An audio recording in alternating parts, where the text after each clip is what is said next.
जय श्री कृष्णा। राधे राधे। आज आप सभी श्रवण करेंगे भोलेनाथ जी की कथा। महान शिव भक्त हरिकेश यक्ष भगवान शिव जी की कथाएं। प्राचीन काल में रत्नभद्रा नाम से प्रसिद्ध एक धर्मात्मा यक्ष गंधमदन पर्वत पर रहता था। उनके पूरन भद्रा नाम का एक पुत्र उत्पन्न हुआ था। अंत में अनेक भोगों को भोग कर उस रतन भद्रा ने शिव ध्यान परायण हो परम शांति शिवलोक को प्राप्ति किया। पिता के शिवलोक चले जाने पर पूरन भद्रा ने संतानहीन होने से अपनी भायरा कनक कुंडला नाम की यक्षिणी से कहा, प्रिय, मुझे पुत्र के बिना यह राज्य और महल आदि अब शून्य मालूम होता है। कनक कुंडला बोली, प्राणनाथ, आप ज्ञानवान होकर पुत्र के लिए क्यों खेद करते हैं? यदि यही इच्छा है तो पुत्र मिलने का उपाय कीजिए। इस जगत में उद्यमी लोगों को क्या दुर्लभ है जो प्राणी परिबद्ध के भरोसे रहते हैं।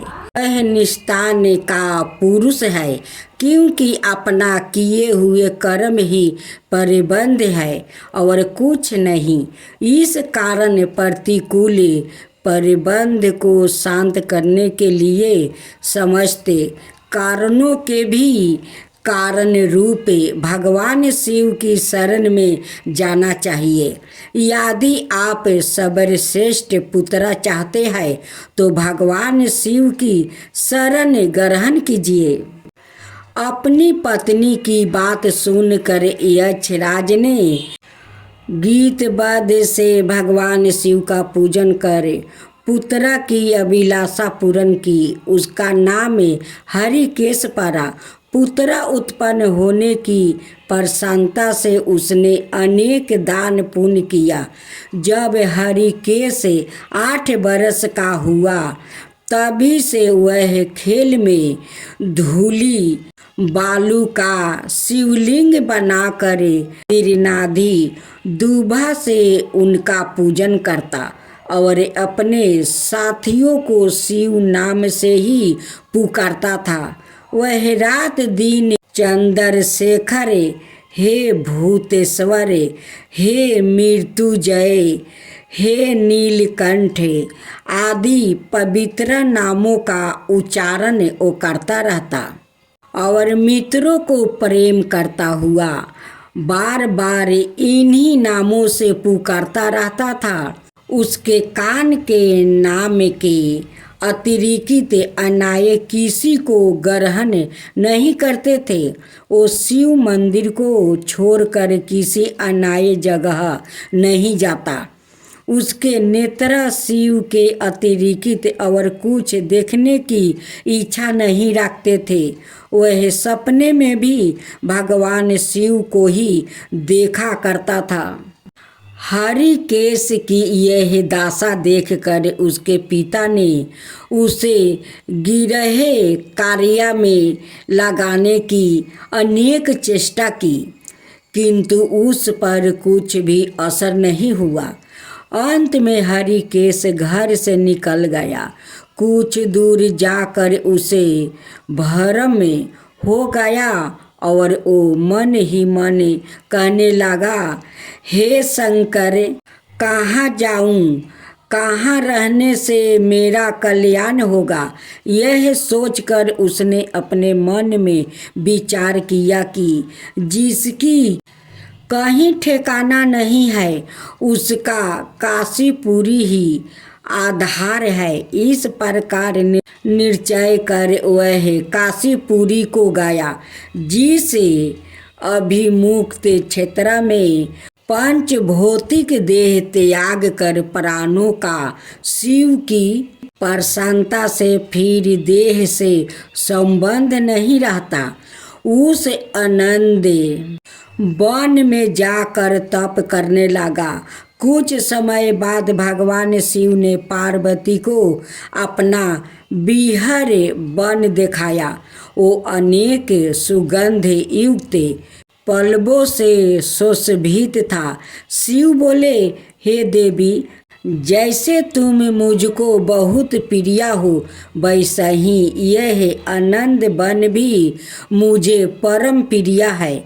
मेरे अनुग्रह से इस आनंद वन में मेरे हुए को जन्म मरण का बंधन नहीं होता, अर्थात वह फिर संसार में जन्म नहीं लेता।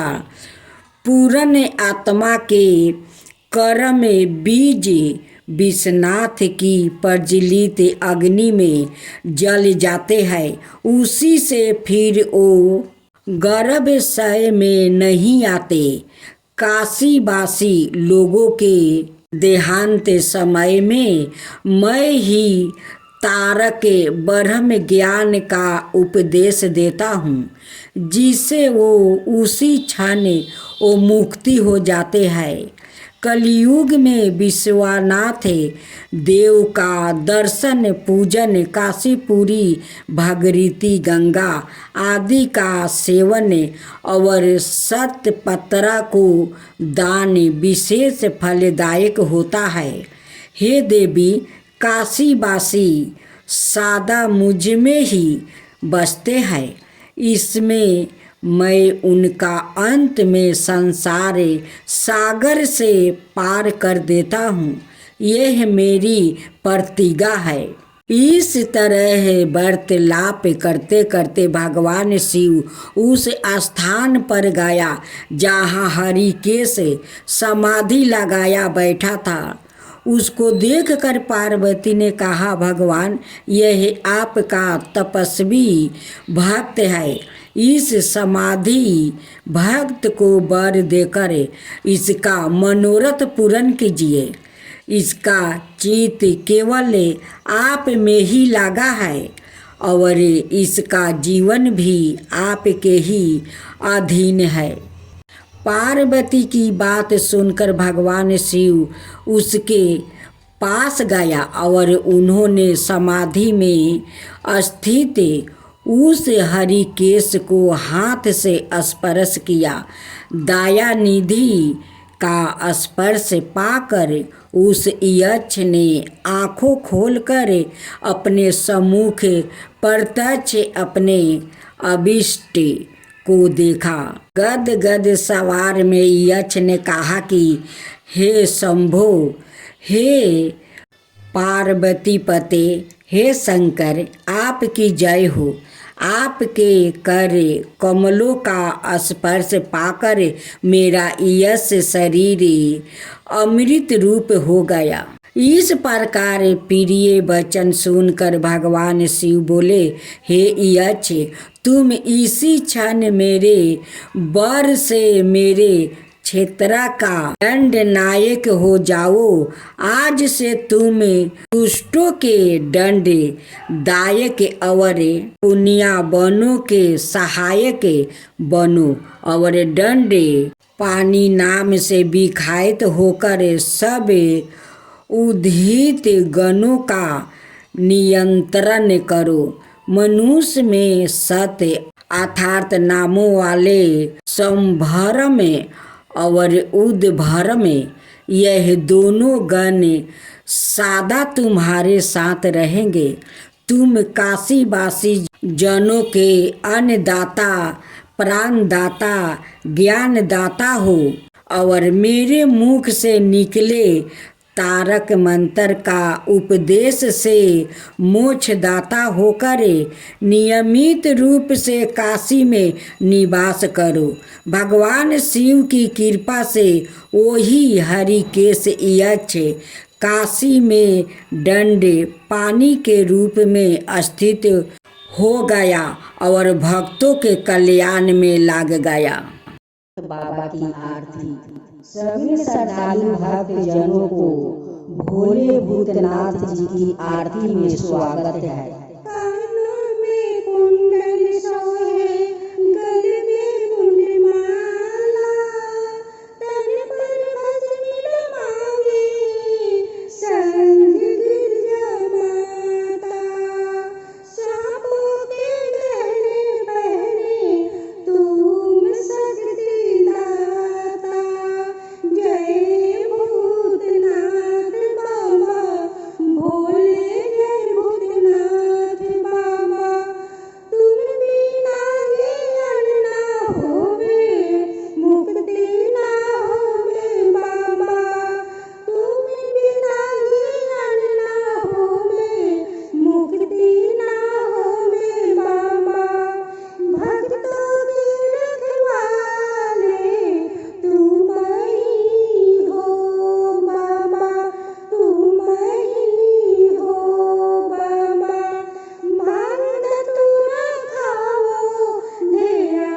तुम्हारे सोहे। तुम्हारी जाटा में गंगा की धारा बाबा भोले हैं, बाबा भोले हैं। नंदी की सवारियों बाबा तुम्हारे सोहे। तुम्हारे संग में गौरी गणेश बाबा भोले हैं, बाबा भोले हैं। अत धतूरा खाओ बाबा तुम्हारे भोग लागे हैं। भक्त मंडल बाबा ओ आंसू अरदासी करो। महान दर्शन दिखाओ आज बाबा, दर्शन दिखाओ आज बाबा, दर्शन दिखाओ आज। बाबा भोले हैं, ओ बाबा भोले हैं। तो भंगिया पियो भरपूर बाबा भोले हैं, बाबा भोले हैं।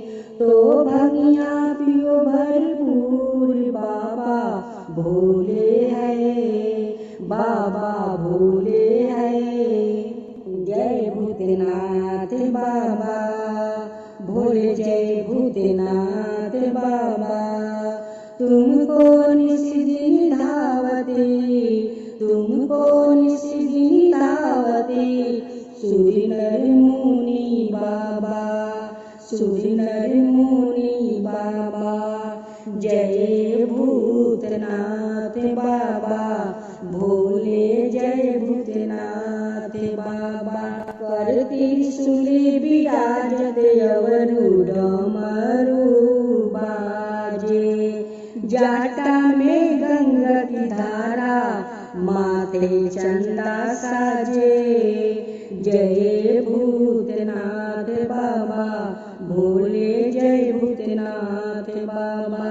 नंदी की सवारी सोहे, नंदी की सवारी सोहे।